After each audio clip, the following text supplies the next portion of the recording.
Hello, welcome back. Hey, well, it's the end of the weekend. It's actually Tuesday now. I didn't get around to finishing a video blog Monday, so. First issue, I found out recently, yesterday, that my box of Twinkies expired last Friday. I didn't know that they expired so quickly. Like, it isn't quite like milk, but it was pretty quick, and I still had a half a box to finish. I don't recommend eating more than two in one sitting. I don't even recommend eating two in one sitting. That was quite a bloated experience. Next, and by the way, my cat won't leave me alone, so here you go. You're on camera. Say something. No? Oh, she's purring. You gotta love her. Let's see. Second, I went on a trip this weekend out of state to sunny Altoona, Pennsylvania. All right, it was quite an interesting experience. You know, my family's from Western Pennsylvania, and not from there, but my grandmother's staying near there in her home. And good home. It's not some home. I mean, it's a very nice, actually, very nice place. And my two granduncles, well, one of them lives there. Well, the other one lives nearby Johnstown. Has a swinging pad. Let me tell you. And the thing is, these two granduncles, they're both retired Monsignors. Yeah, I have connections in the clergy, and one of them has a day like there's John Mabon Day in Johnstown. That's my granduncle, and it's because he's both of them. They've been like people come up to them and you know, hello father, you know, high regard. And to me, you know, they joke around with me. I'm like their fun nephew. Oh my god, they're so fun. They're awesome. They're just so awesome. You know, I don't think they have, you know, they probably don't. It's really cool that they're like this now, but they weren't always like this, and I wonder why. But I think it's because you know a lot of their friends probably passed on. They're getting pretty old, and well, anyway, it's really fun to be with them, be around them. Uh, Also, I got to see my uncle who lives in Massachusetts. It was pretty cool. Had a few beers, even though I'm not supposed to drink beer. You know, here's how it breaks down. Of course, you know I'm on medication, but neither of the bottles really say neither of the bottles say to, against drinking alcohol. In fact, it only says it elevates the effects. So, um, the only concern was my stomach, which isn't fully recovered. Well, we it was a test this last Saturday night. How recovered my stomach was. By the way, when I hiccup, it hurts. It used to be when I laughed, it hurts. I guess if I laugh really hard, it hurts. I've had sneezes. I guarantee you never had this happen before. Sneezes that you, and then there's so much pressure in your stomach. Oh, actually, it's more of a chest thing, actually. But I had so much pressure in my chest that it compressed. You know how like it's suppressed. You know how like a gun silencer thing works? Okay, it suppressed the sneeze, so I didn't sneeze. And then I didn't need to sneeze. I don't know how sneezes work, but it went up the pressure, and if I went any further, you know when you sneeze, achoo, it wouldn't go over. I don't know why I'm going into sneezes, but yeah, it's the weirdest thing. So anyway, my stomach um, is, you know, it's not fully recovered. We wanted to see how much it is. So yeah, after two beers, I was doing great.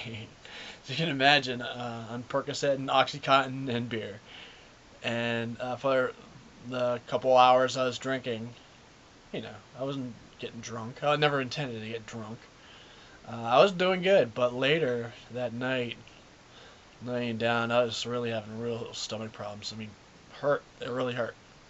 So I still can't drink any carbonated beverages. Can't drink soda. Not that I don't miss soda at all. In fact, I'm a big water guy.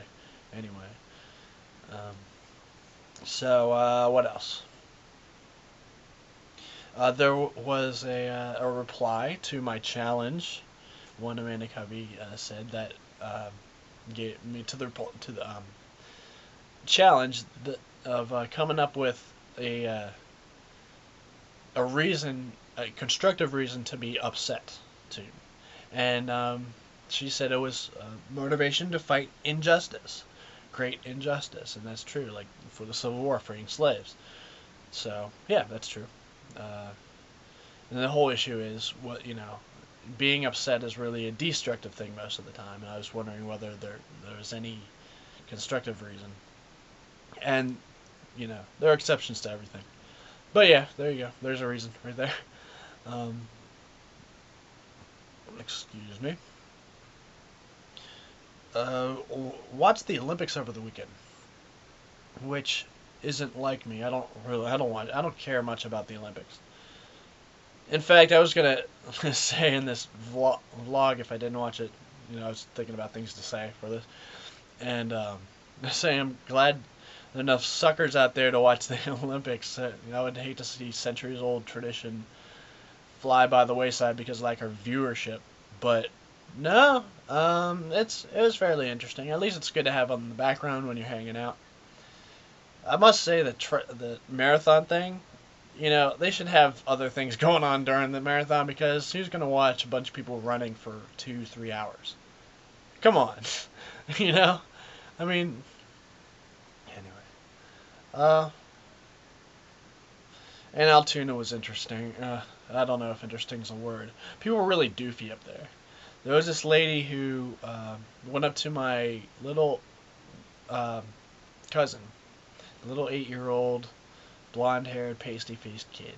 Very cool kid. Very cool kid. She goes, "Aren't you the sweetest thing? You're the cutest little boy I've ever seen." Isn't that like? I consider that socially unacceptable. I mean, how can you make a kid not feel awkward? Or what kind of kid wouldn't feel awkward? That is what really scares me. And like this guy actually used "get her done" in everyday talk. Really good. So you deal with people like that. I hate to live up there. I'm not knocking them, but I guess it's too late for that now. But uh, yeah, I like going up there, but I couldn't live around that. I mean, I'm sure there's nothing to do, That's why I like having things to do, having interesting people around.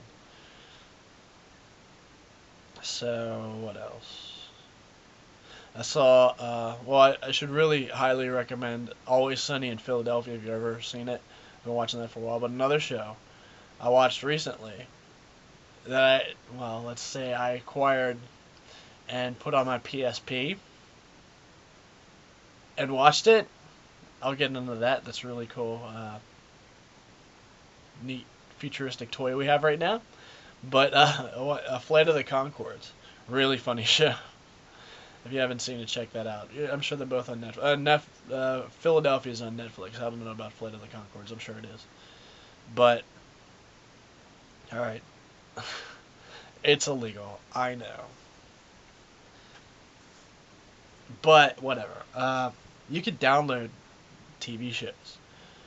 And you need to get this. I have a Sony Vaio, so it came with it. It's called Image Converter 2. And what it does is it converts any movie file to iPod or PSP format, the MP4 that it reads. So, you have that along with a 4 GB card for the PSP. And the whole first season was like about a fifth of the card. It didn't even take up that much. Maybe a quarter. Maybe. And I could just imagine, when I go back to work, my hour-long subway ride, I could, be watching TV. How cool is that? So, I guess that's it for today. And, take care. See ya.